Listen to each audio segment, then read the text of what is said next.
Imagina el viaje más largo que has hecho en coche, quizás 1000 kilómetros agotadores y monótonos, una distancia interminable.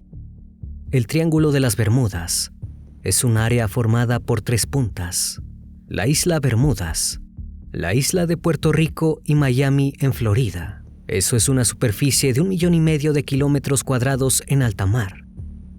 La idea de perderse en esa inmensa extensión de mar no es para nada un pensamiento agradable, y en el Triángulo de las Bermudas, perderse es muy común. El mismo almirante Cristóbal Colón dejó registro de su escalofriante experiencia en el llamado Mar de los Sargazos, cuando sus naves quedaron varadas en un mar nocturno de un verde fosforescente. Bajo el agua, solo podían verse kilómetros y kilómetros de algas mecidas por las corrientes oceánicas, algas que habían inmovilizado a las embarcaciones, como si se tratara de un colosal monstruo marino de kilómetros y kilómetros de extensiones. Cristóbal Colón logró liberarse de ese diabólico contratiempo, pero mucho más cerca en el tiempo, otros no han tenido tanta suerte. A pesar de los intentos por explicar a través de la ciencia y la estadística qué es lo que ocurre en esa región del océano, la experiencia de cientos navegantes de mar y aire apuntan en otra dirección. Algunos hablan de un peligro que viene del cielo. Otros dicen que la amenaza espera debajo de las superficies de las aguas. Quienes saben la verdad no han regresado para contarlo, o eso creíamos.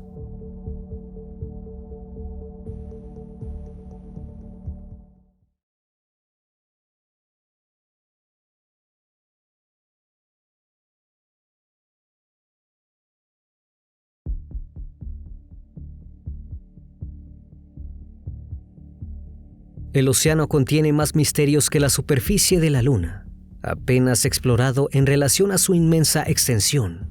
Poco sabemos acerca de lo que hay o no debajo de la superficie. Y la simple lógica basta para estremecernos, porque si algo poderoso y desconocido quisiera ocultarse de nuestra vista, el mar sería su mejor opción. Y si hubiera una amenaza, y esta no viniera de las profundidades, también sería en el océano, donde mejor podría actuar, sin un solo testigo en miles de kilómetros a la redonda. En el mar, seríamos presas perfectas. Tal vez por eso nos fascina, y tal vez por eso mismo le tememos. Pero el Triángulo de las Bermudas es un caso aparte. Cuando nos referimos a él, ya sabemos que el tema girará en torno a un hecho inexplicable, a una desaparición, a un testimonio de terror que se sumará a la interminable lista. Porque de hecho, hay una lista. Las desapariciones y los eventos inexplicables dentro del Triángulo vienen de mucho tiempo atrás. Y si hablamos de Cristóbal Colón y el Mar de los Sargazos, parecería que estamos frente a un hecho natural, pero no fue ese el único registro que dejó el almirante. Ocurrió apenas horas antes de que la expedición de Colón divisara la tierra de las costas caribeñas de Guaní y América quedara oficialmente descubierta. Era el 11 de octubre de 1492. En ese momento, las 3 carabelas iban formadas en fila con la pinta a la cabeza. Fue la primera en observar el fenómeno, pero poco después la nave Capitana Santa María pudo comprobar sus observaciones. Eran alrededor de las 10 de la noche. Las naves iban sigilosamente por las aguas tranquilas y oscuras, cuando observaron una luz que subía y bajaba en la negrura de la noche. La posición de las embarcaciones era aún demasiado lejana a la costa como para que una luz natural fuese visible desde el mar, aunque se ha dicho que podía tratarse de esto. Las costas de Guananí no superan los 50 metros de altura. Estaban a aún más de 80 kilómetros de tener tierra a la vista. Lo que vieron, sea lo que sea, no estaba en tierra. Y no fue el único fenómeno que el almirante presenció en la zona del Triángulo. En la entrada de su diario, escribió que un mes antes, el día 15 de septiembre, a 4 o 5 leguas, es decir, unos 17 kilómetros, Los aterrados marineros vieron lo que describieron como un ramo de fuego cayendo sobre el mar. Estos episodios fueron puestos por escrito en el diario que el propio Colón llevaba, así como en el libro La vida del almirante, obra que publicaría años más tarde su hijo, Hernando Colón. Desde entonces, las teorías sobre la actividad inusual o paranormal en la zona del Triángulo de las Bermudas no han parado de sumar ejemplos y testimonios a lo largo de los años. Fue la década de 1960 que esta zona empezó a conocerse con el nombre del Triángulo de las Bermudas. En esos años, varios libros y artículos sobre la peligrosidad de esta área iniciaron la leyenda. Antes de eso, los numerosos naufragios le habían valido el apodo del Cementerio de Atlántico. Pero fue un periodista de nombre Vincent Gaddis quien puso el nombre definitivo y quien planteó por primera vez que los naufragios y desapariciones eran, además de misteriosas, sistemáticas. Y en los años que siguieron, los testimonios de las experiencias vividas por marinos y pilotos no pararon de surgir, pero todo tiene un inicio, y en el caso del Triángulo ese fue imposible de ocultar, ya que involucraba nada menos que a las Fuerzas Aéreas Norteamericanas. Ocurrió años antes, el 5 de diciembre de 1945. Apenas habían pasado 3 meses del final de la Segunda Guerra Mundial. Ese día, a las 2:10 de la tarde, una patrulla de 5 aviones, Grumman TBF Avengers, partió de Fort Lauderdale en una práctica de bombardeo sobre un arrecife. Era un entrenamiento de rutina sobre aguas conocidas. Todo transcurrió con normalidad hasta que a las 3:40 de la tarde, el operador de la base recibió una comunicación desconcertante. «No sé dónde estamos. Creo que nos perdimos del último giro», dijo Edward Powers, uno de los pilotos. «Estoy intentando localizar Fort Lauderdale. Estoy sobrevolando tierra. Estoy seguro de que estamos sobre los Cayos de Florida, pero no sé cuánto nos hemos desviado hacia el sur. Repito, no soy capaz de llegar a Fort Lauderdale». El escuadrón no debería haber llegado hasta Florida. Parecía que no habían seguido el plan de vuelo, pero un error de esa magnitud era impensable, tratándose de pilotos veteranos que acababan de combatir en una guerra, muchas veces en mitad de la noche y bajo fuego enemigo. Era una tarde clara y despejada. La situación era inexplicable. Las comunicaciones continuaron de forma esporádica. El escuadrón intentó varias veces corregir el rumbo, pero solo encontraban el mar interminable en todas direcciones. A las 6:20, el líder del escuadrón anunció que pensaban mantener rumbo este hasta divisar la tierra o hasta que se terminara el combustible. Lo más probable era que tuvieran que caer en el agua. 1 hora después de esa comunicación, 3 aviones partieron para iniciar la operación de búsqueda y rescate de los 14 tripulantes de los 5 Avengers perdidos. Nunca lograron dar con los Avengers, y durante la operación de rescate, uno de los Martin PBM Mariner estalló inexplicablemente en el aire. Sus 13 tripulantes perdieron la vida. Este fue el caso con el que Vincent Gaddis inició la cadena de especulaciones que han llegado hasta el día de hoy.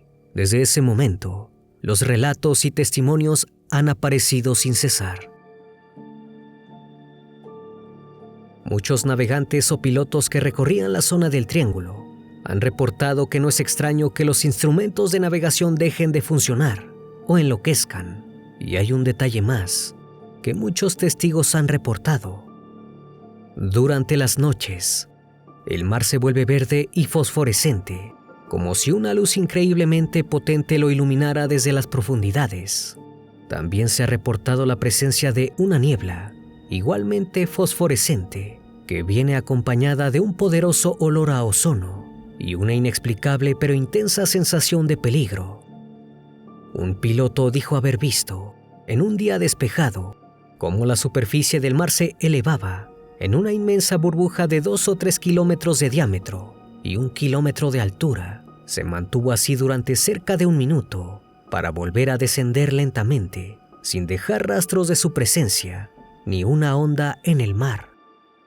Portales dimensionales, ovnis, experimentos gubernamentales y monstruos marinos. Se ha intentado todo para explicar la inmensa cantidad de desapariciones y eventos extraños dentro de los límites del Triángulo. El caso es que quien desaparece en el Triángulo de las Bermudas nunca vuelve a ser visto.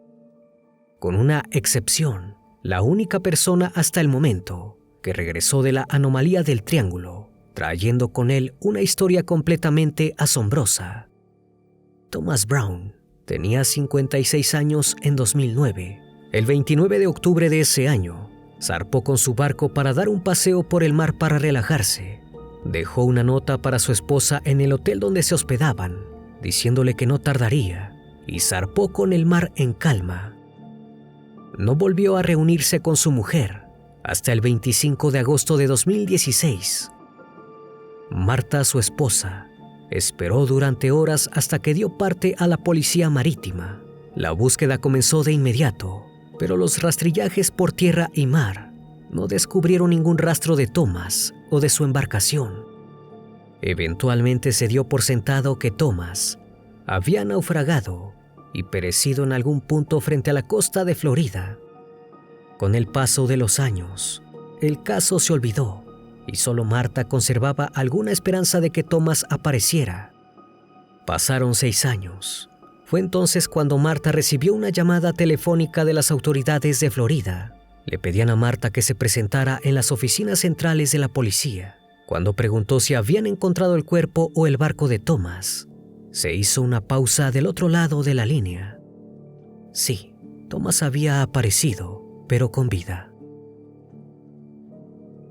Los esposos finalmente se reunieron en la habitación de un centro médico. Thomas estaba casi irreconocible. Había perdido mucho peso, estaba sucio y casi toda la dentadura había desaparecido o estaba en muy mal estado.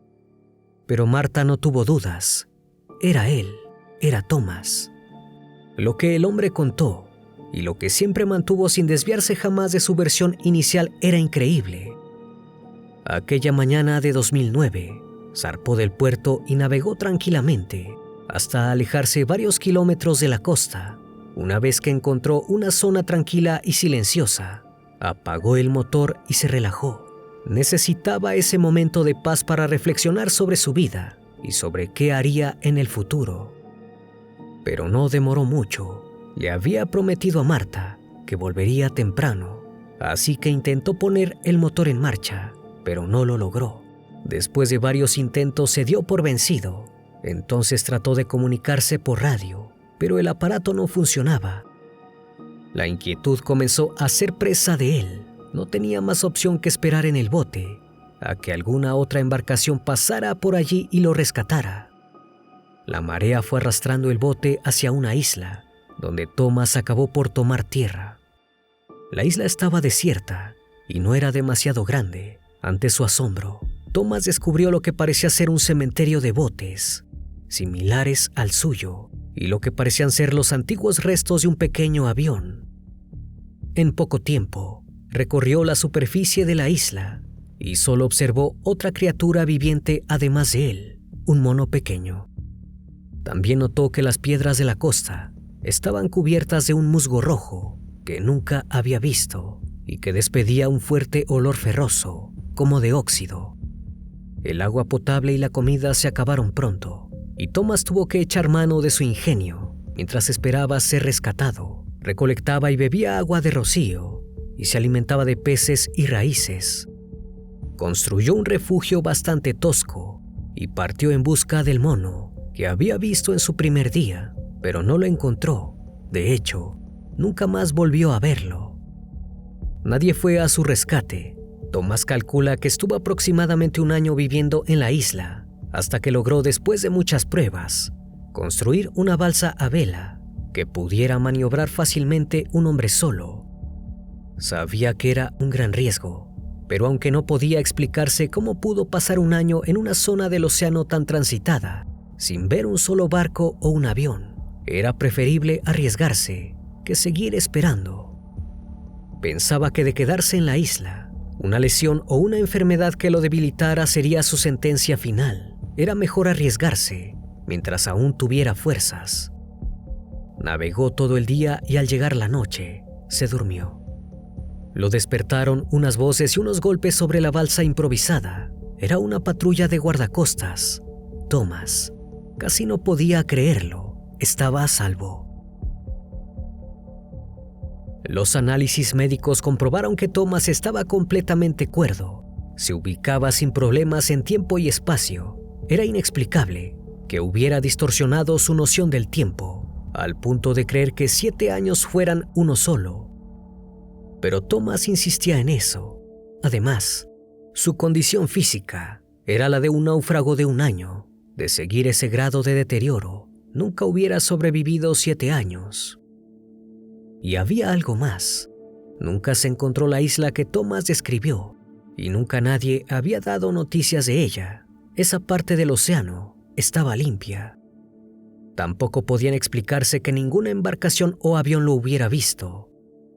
El caso de Thomas Brown parece encajar en la teoría que dice que el Triángulo de las Bermudas es una gigantesca anomalía espacio-temporal que se abre de manera aleatoria, llevándose a quien tenga la mala suerte de estar en el lugar y en el momento equivocados. Quienes recorren sus aguas regularmente no ponen en duda que algo extraño ocurre en ese cuadrante del océano. La ciencia lo niega, pero al igual que los marinos y los pilotos, las únicas explicaciones que han ofrecido son, en definitiva, teorías. Espero que esta historia haya sido de tu agrado. Como cada noche agradezco que estén aquí, disfrutando una historia o una leyenda más de este canal, que cordialmente les abre las puertas para que se suscriban y formen parte de esta gran comunidad. Esto es Fragmentos de la Noche, donde despertamos tus peores miedos. Dulces sueños.